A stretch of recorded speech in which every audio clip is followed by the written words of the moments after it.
everyone. Welcome to the August 16th regular City of Jacksonville City Council meeting. We'll start with an invocation and salute by the flag delivered by Mr. Stokes. Please rise.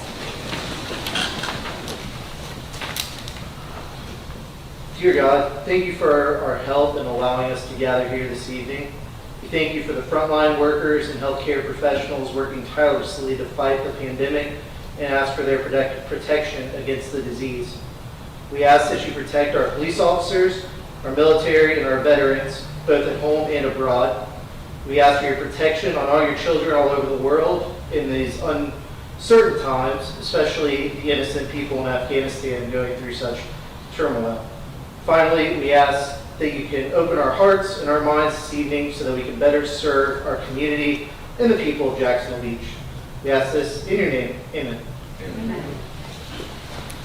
I pledge allegiance to the flag of the United States of America and to the republic for which it stands, one nation, under God, indivisible, with liberty and justice for all.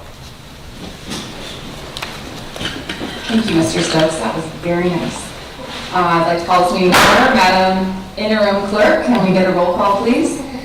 Councilmember Dumont? Here. Councilmember Golden? Here. Councilmember Jansen? Councilmember Meza? Here. Councilmember Nichols? Here. Councilmember Stokes? Here. Mayor Hoffman? Here. First order of business, approval of the minutes. Item A. I move that we approve minutes from the council workshop held on July 29th, 2021 for the CRA initiatives. Second. We have a motion and a second. Any discussion? All in favor, please signify by saying aye. Aye. Any opposed? Motion carries. Item B. I move we approve the minutes from the council briefing held on July 30th, 2021 and budget showcase. Second. We have a motion and a second. Is there any discussion? All in favor, please signify by saying aye. Aye. Any opposed? Motion carries. Item C.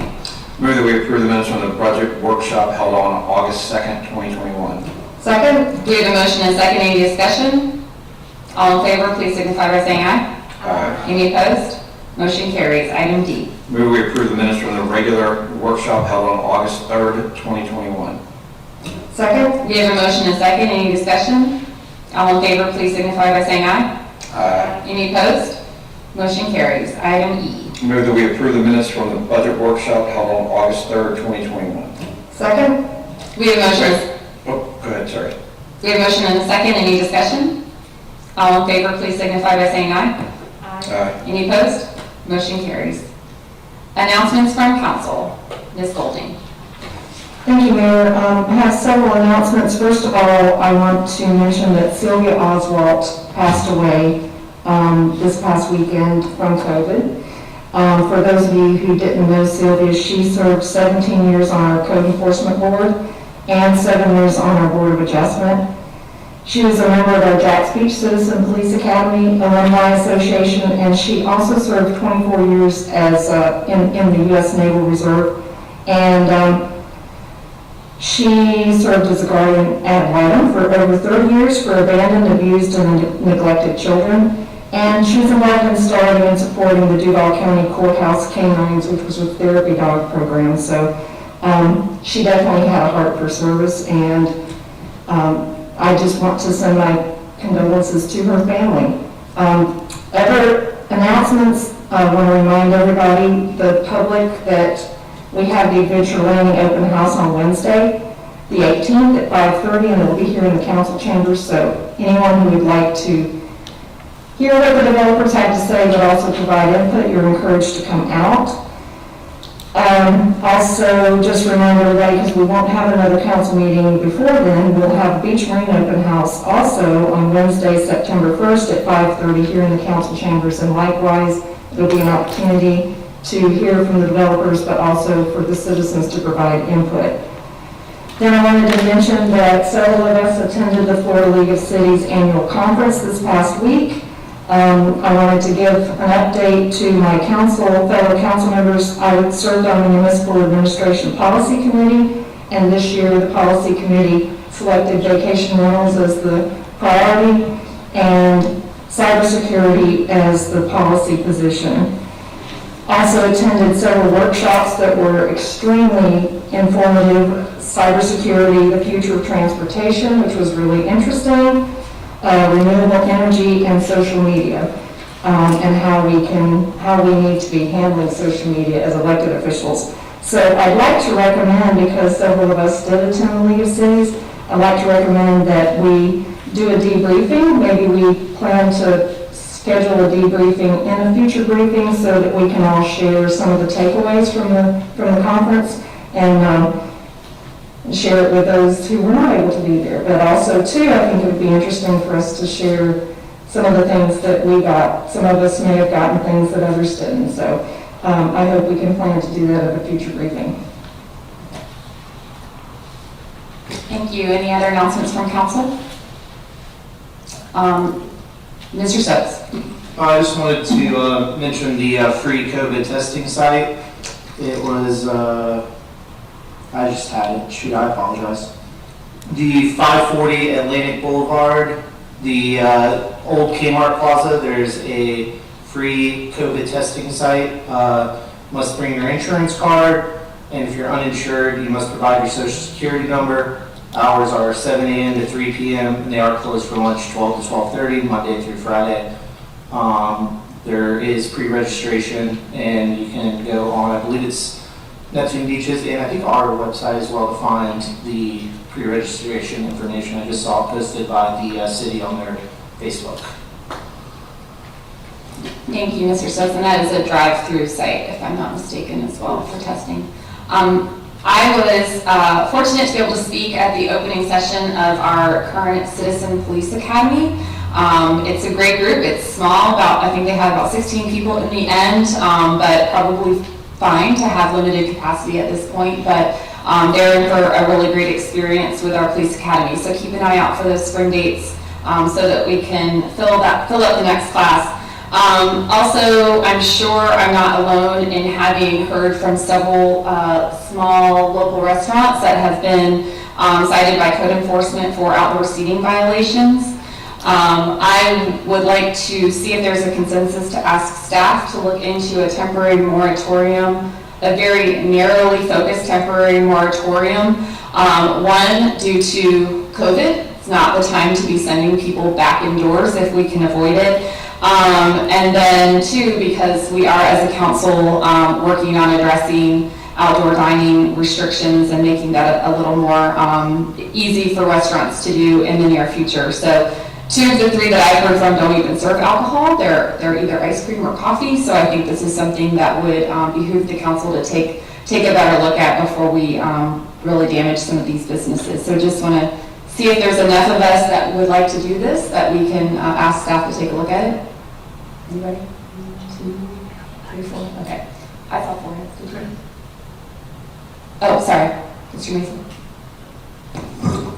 Thanks for reminding me. That's what I was, it slipped my mind. I wanted to talk about it, I wanted to bring it up, but I think so too. I think we should definitely look into it. I think my biggest pet peeve that I've seen is with code enforcement, some get cited, some don't. And some of us have been to these establishments. There's an establishment before, I've seen the previous city manager, the planners, they had tables outside and then they finally get hit a couple months ago. Why wait that long? So yes, I think we should definitely do something about it. Thank you. And I do want to note that our code enforcement officer, I believe we only have one at this point, is doing an excellent job. It's her job to enforce the code, not to write the code.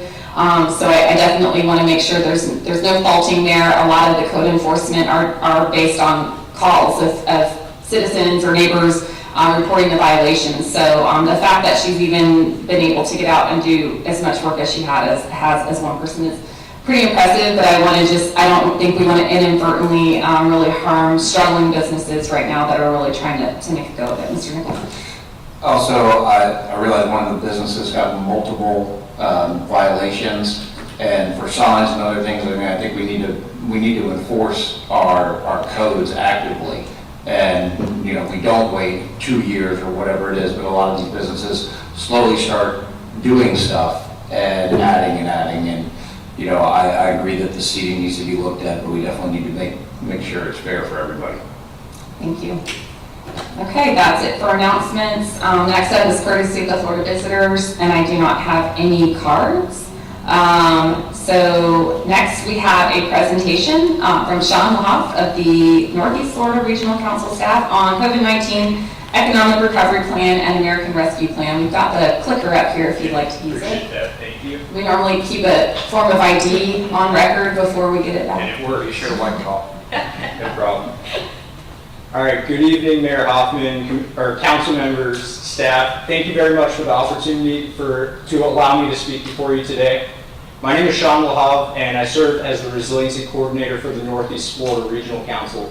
And the focus of my presentation today is on the Northeast Florida COVID-19 Economic Recovery Plan that was recently published in May 2021.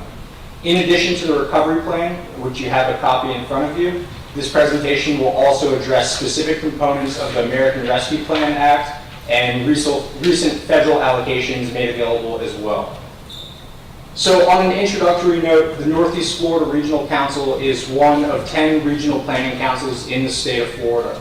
The Northeast Florida region covers 7 counties and 25 municipalities. Jacksonville Beach and Duval County are both member governments within the Regional Council. Additionally, the Regional Council covers 5 different program areas: planning and public policy, emergency preparedness, healthcare preparedness, economic development, and what I'm here to talk about this evening, the issue of resiliency. And so over the past 2 years, or the past year and a half with the COVID-19 pandemic, we've adapted this term of resilience to look at economic shocks and stresses. So traditionally in the state of Florida, the term resilience or resiliency has been utilized to look at climate change, coastal flooding, and issues related to sea level rise, which we are seeing here at the local level. But with COVID, we wanted to adapt this term to look at how we could adequately respond and plan for a more resilient future here in Northeast Florida. So economic resilience refers to the abilities of local economies to bounce back to normal conditions after losing function because of an uncontrollable event like a pandemic. But beyond bouncing back to normal conditions, this is also an opportunity to bounce forward, to take lessons learned from this incident and prepare moving forward. And so going back all the way to the beginning of the pandemic, the Regional Council shifted its program focus to respond to economic impacts in real time. And so one of the first items or projects that we worked on was a small business guide that provided an inventory of grant funding opportunities at the local, state, and federal levels. And the City of Jacksonville Beach actually shared this on their website, so it was very interesting to see local impacts and how we were able to assist small businesses in real time. Additionally, we also have exclusive licensing to economic forecasting software that is traditionally utilized for economic development purposes. We were able to adapt this software to monitor economic impacts in real time across different sectors and industries here in Jacksonville and Northeast Florida. And we produced 3 separate studies that looked at evolving conditions over time. And then in August 2020, the Regional Council received a $400,000 award through the CARES Act awarded by the U.S. Economic Development Administration.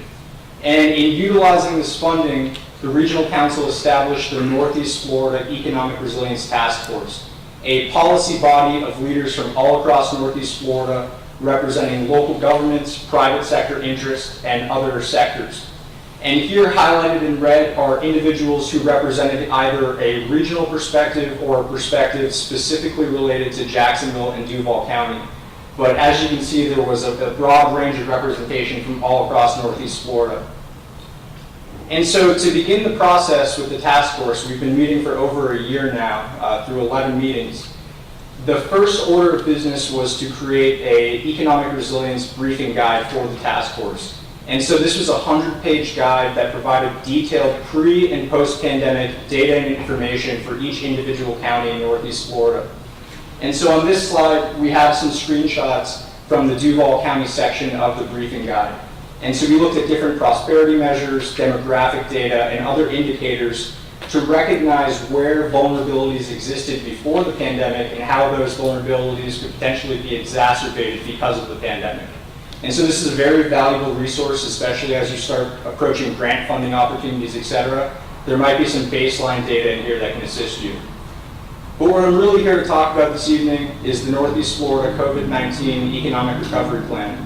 And so the task force worked on this for a period of 4 months where there were 3 separate priority meetings. These meetings were focused on infrastructure, support and relief for small businesses, and driving equity. And this ultimately resulted in both a short-term and long-range plan that is really intended to support local governments in determining the path forward in economic recovery. And more than 24 organizations at the regional and local levels here in Northeast Florida were involved in this process. We also had extensive support from other organizations at the state and national level, such as the Florida Chamber Foundation, where we had guest speakers address the task force on a routine basis in regards to solutions that were on the table. So here are some of the partner organizations, and then we also have headshots for some of the members who participated in this process. And so very briefly, I just want to touch on some of the policy recommendations that are included in each priority area. And so each policy has its own page that establishes context, looks at policy mechanisms to operationalize the recommendation, and then case studies of how it's been navigated in other jurisdictions across Florida and the rest of the country. Not everything here is going to relate to Jacksonville Beach or the beach communities. There's a lot of rural components here, but there are specific components that I do find valuable to Jacksonville Beach. One of the issues identified by the task force was the challenge of broadband access across Northeast Florida, especially recognizing changes in working patterns, children learning from home. So there's a lot of access to broadband challenges faced by jurisdictions all across the region. One of the opportunities is to expand high-speed internet access in local areas across Northeast Florida. One example that's already being explored by Nassau County and another partner, the North Florida TPO, they're looking at integrating public Wi-Fi centers all across local areas in places like parks, etc. Not sure if this has been implemented in Jacks Beach, but it is a worthy consideration. Additionally, with the issue of sea level rise and coastal flooding, something that has been a local challenge here in Jacksonville Beach, there are opportunities within the American Rescue Plan, which I'll get to momentarily, to address some of those issues in terms of resilient infrastructure improvements. Then moving forward, one of the most fascinating components of the task force process related to small business relief and support. And so Dr. Carlton Robinson from the Jacksonville Chamber of Commerce, Karen Boland from UNF, they came and gave fantastic presentations on all of the resources that are available through their programs. And so specifically as it relates to entrepreneurship programs and helping small businesses get off the ground, there's a lot of opportunities in Jacksonville where it'd be worthy to further connect partners to see what could unfold here in Jacks Beach and bolster existing efforts. Additionally, we also, you all discussed outdoor dining and some other similar challenges, and it's worthy to explore scalable small business best practices and try to, maximize those practices across local communities through public outreach, etc. And then finally, if there's anything we've learned from COVID-19, it's that marginalized populations, essential workers, and other groups have really faced the brunts and impacts of this event. And so moving forward, equity is a very important strategy of the federal government, and that should be also reflected in local government strategy making. And so one of the main opportunities that was identified, and I'm sure this has already been talked about here at the local level, is expanding and bolstering mental health resources through local government channels to ensure that people who need assistance have the adequate resources to do so. And then there's other items as well related to affordable housing. I've been following a few local developments here, but through the American Rescue Plan, there might be opportunities to address some of those challenges. And so moving forward into the remainder of this presentation, really just want to touch on the American Rescue Plan Act and the local government allocations that are about to become available through ARPA. And so the Institute of County Governments and the Florida Institute of County Governments has a fantastic data dashboard and resource webpage that can assist local governments in understanding what's about to come your way. And the link is provided in this presentation. And so all across Northeast Florida, based on these estimates, more than $500 million is coming to the 7-county region through the American Rescue Plan Act. And the only nuance here is that the numbers or estimates are only listed for Duval County and Jacksonville, so I'm not exactly sure what Jacksonville Beach will be receiving, but I have been in discussion with Neptune Beach and Atlantic Beach talking about the allocations that they will be receiving shortly. And so what's very interesting in comparing the American Rescue Plan Act with the Recovery Plan is how it lines up. And so a lot of the opportunities that were identified by the task force are also strategies of the federal government that they really want to prioritize and emphasize as they begin to spend this money.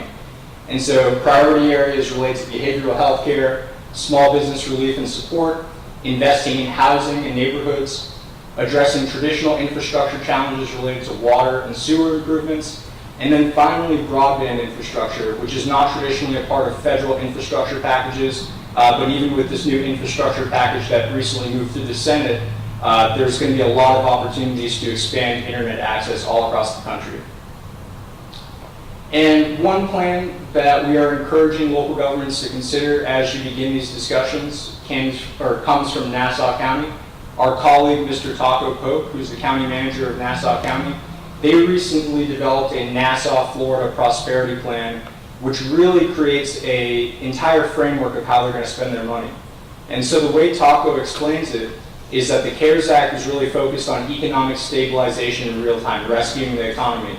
Whereas the American Rescue Plan should be looked at as long-term prosperity, investing in multi-generational wealth, seeing a large return on investment over time, also recognizing that this money can be spent all the way through 2026 and 2027. So if you'd like a link to the Nassau Prosperity Plan, I can provide that to you at a later time, but I highly encourage you to check it out. And then on a few more notes, the Economic Development Administration also recently announced $3 billion in federal funding opportunities through the American Rescue Plan Act as well. And so there's all sorts of interesting opportunities here, especially in terms of Jack's speech looking at travel, tourism, outdoor recreation. There might be some interesting avenues to spend this money. And so we are currently vetting this information and looking at the NOFOs to see what types of opportunities are out there. But it is very valuable to check out these recent announcements. So where I'd like to leave this presentation off relates to how we're planning to move forward. So my current objective is to go to every local government in Northeast Florida right now to talk about the recovery plan and the process that was looked at through the task force. And so through the regional councils, many different programs, we have the ability to assist local governments with planning needs, data collection, grant writing, etc. We can also connect you with local governments in other jurisdictions to see what they're doing elsewhere and how you can potentially learn from other governments across Northeast Florida. Additionally, the Regional Council is a designated economic development district recognized by the federal government for Northeast Florida. And so through the Economic Development District, the Regional Council manages the region's comprehensive economic development strategy. This is a pathway and channel for applying for federal funding, especially for infrastructure support, economic resilience planning, etc. So if you have any questions about that, the key contacts are listed on the screen. Beth Payne is our current Chief Executive Officer. Margot Moering, who many of you already know, is the Director of Policy and Planning. And then Jack Shad, he's our Economic Development Project Manager and really has a great perception or perspective on the federal opportunities that are out there. And in terms of key links, the task force has a dedicated webpage online, nefrc.org/task force. You can access all of the meeting materials, presentations, and you can also access the recovery plan and briefing guide on the webpage. So with that being said, if you have any questions, please feel free to contact me at slahoff@nefrc.org. But I'm also more than happy to answer any questions that you might have right now. Thank you very much. Thank you, Sean. That was a great presentation. We do have one question on the board from Ms. Dumont. I'm going to just repeat what you said. Great presentation. Well done. Could you please email me or email all of us, or just email me that so I can also just click on the links? Absolutely. Thank you so much. And I'd also like to recognize Dr. Dumont, who's one of my former professors and mentors. I also traveled to Brazil with her husband, so it's great to see you up here. And I'd like to recognize Mr. Lahar for going on for his PhD at FSU. Thank you. Very nice, thank you. I think that's all the questions we have. If you want to stick around for a minute, the first question I'm going to ask Ashley in her financial report is to update us on our Absolutely. funding that we Yeah, are I'm more than happy anticipating do to that. receive. So, All right, thank you. Thank you. Okay, moving right along, we have item A under city manager, our monthly financial reports, and we'll have a report from staff. These are the monthly financial reports as required by city charter. And as usual, CFO Ashley Gossett is here if you have any questions on the content within. I do have a question. Can you update us on the ARP funding that we are anticipating to receive? Ashley Gossett, CFO. So this past Friday, we received a funding agreement from the Florida Department of Emergency Management for our portion of the ARPA funds, and the amount indicated for Jacksonville Beach is $11.8 million to be delivered to us in 2 separate tranches. So we are set to go through the agreement tomorrow, and then we are reading the interim final rule about the allowable uses. Thank you. Mr. Staffopoulos. I would just also like to point, Oh, Sean, that's on you. You can return it. I would also like to point out that in addition to that direct $11.8 million of funding, the city of Jacksonville, acting as Duval County, has also carved off a portion of the funding that they're receiving for this year and currently has pending budget legislation for an additional $3 million to come from Duval County. So that would bring our total up to $14.8 million. Thank you, Ms. Gossett. And I guess we'll get a motion. Move that we accept the monthly financial reports for the month of July 2021.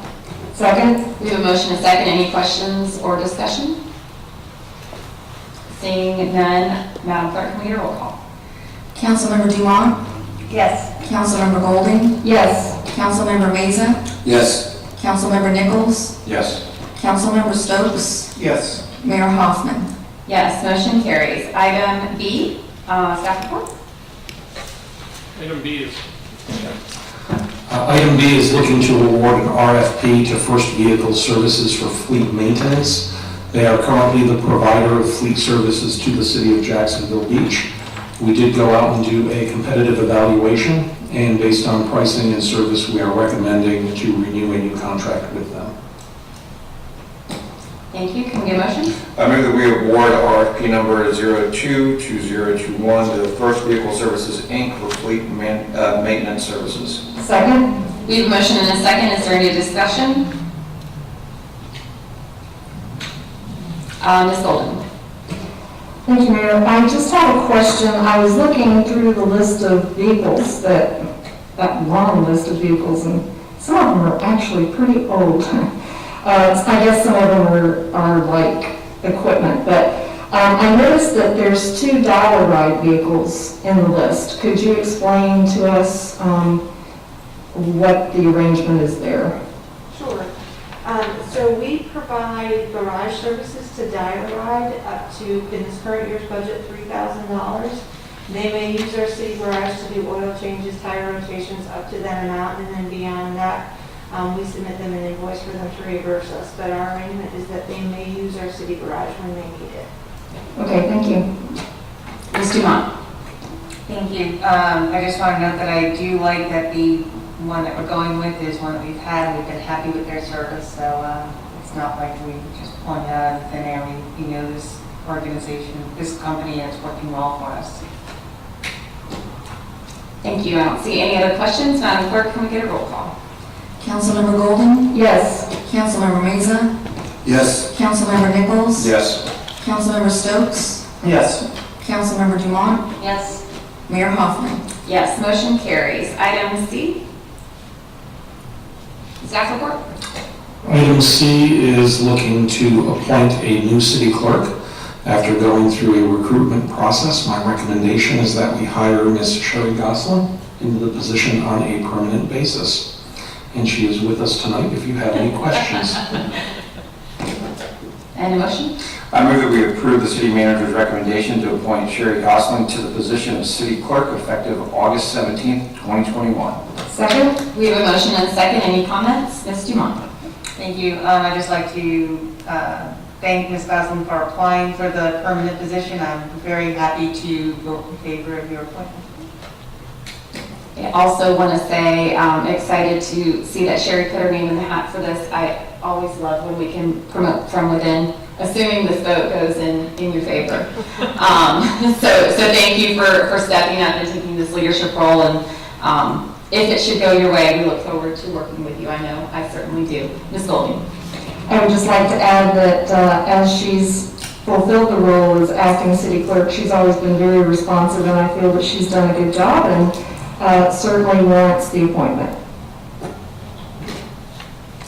Seeing no other lights, Madam Clerk, Madam Interim Clerk, maybe last time, can we get a roll call?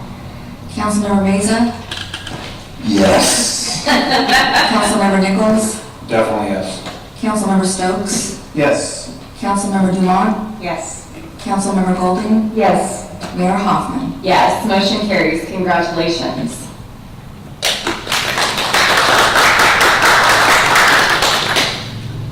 Okay, last item on the agenda, item D, I will go ahead and speak to. So as you all know, we've been in the process of recruiting and hiring a new city attorney after several Zoom and face-to-face interviews. We voted on August 2nd to extend an offer to Ms. Sandra Robinson. I'm pleased to say that she has accepted the offer. We had the prior contract reviewed by city staff as well as Mr. Cliff Shepard. There were a few changes to it. Some of them were just in nature of our recent charter changes that were made, and a few just other smaller tweaks. There was a little bit of back and forth, but not very much. You can see the details of the final agreement in the memo packet, but if we approve this tonight, then Ms. Robinson will be starting with us on October 7th, 2021. Is there a motion? I move we approve the employment agreement with Ms. Sandra Robinson for the position of city attorney. Second? We have a motion and a second. Any discussion? Mr. Stokes. Yeah, I thought that pursuant to, if you didn't have the board certification, that the requirement was within a year and not 4 years. Because, yeah, it says 4 years in here. I'm confused. She's certified by the Florida Bar, but we're Right. talking I'm about talking the concentration. Yeah. So I thought that in the prior thing that it was within 1 year.